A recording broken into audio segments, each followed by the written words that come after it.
มีรายงานว่าฝ่ายบริหารของประธานาธิบดีโจ ไบเดนแห่งสหรัฐกำลังก้าวไปสู่การอนุญาตให้ทหารสัญญาจ้างของอเมริกา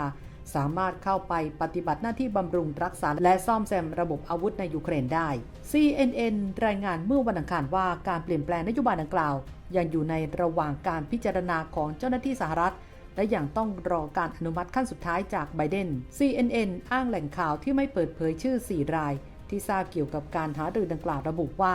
การอนุญาตให้ทหารรับจ้างไปประจำการในพื้นที่ขัดแย้งนั้นถือเป็นวิธีหนึ่งที่จะทำให้กองทัพยูเครนได้เปรียบเหนือกว่ารัสเซีย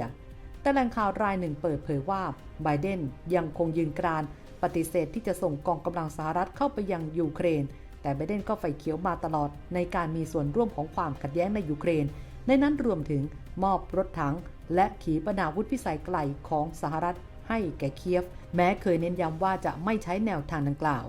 ดังนั้นความเป็นไปได้ในการยกเลิกคำสั่งแบนทหารสัญญาจ้างของสหรัฐเข้าปฏิบัติการภายในยูเครนอาจจะเป็นอีกก้าวย่างหนึ่งที่มุ่งหน้าสู่การเผชิญหน้าโดยตรงกับรัสเซียมากขึ้นเรื่อยๆทั้งนี้หากได้รับความเห็นชอบนโยบายนี้ก็จะมีผลบังคับใช้ในช่วงปลายปีเพื่อเปิดทางให้เพนทากอนลงนามในสัญญาว่าจ้างบริษัทสหรัฐหลายสิบแห่งที่ประจำการกำลังพลในยูเครนทั้งนี้การประจำการดังกล่าวจะช่วยทำให้การซ่อมบำรุงระบบอาวุธของอเมริกาที่ใช้งานโดยกองกำลังรัฐบาลเคียฟดำเนินการได้อย่างรวดเร็วขึ้นนับตั้งแต่ความขัดแย้งเริ่มต้นขึ้นในเดือนกุมภาพันธ์ปี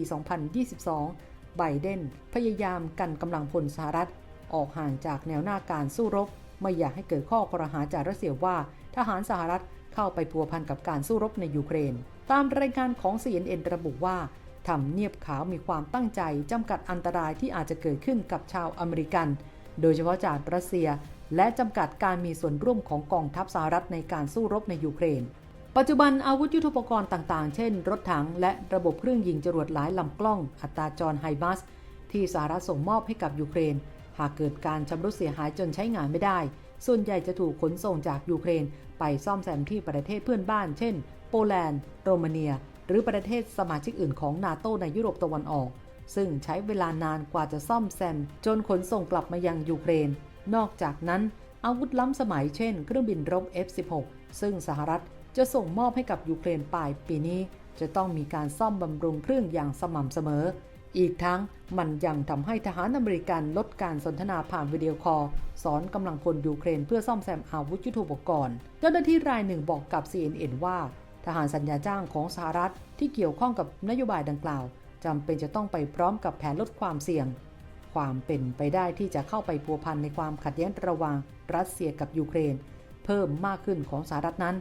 มีขึ้นในช่วงเวลาที่ความตึงเครียดระหว่างมอสโกกับวอชิงตันกำลังเดือดดาลมากขึ้นเรื่อยๆที่ล่าสุดยูเครนใช้ขีปนาวุธ Attack Sim ที่จัดหาโดยสหรัฐสังหารพลเรือนอย่างน้อย4รายในนั้นเป็นเด็ก2คนและบาดเจ็บอีก150คน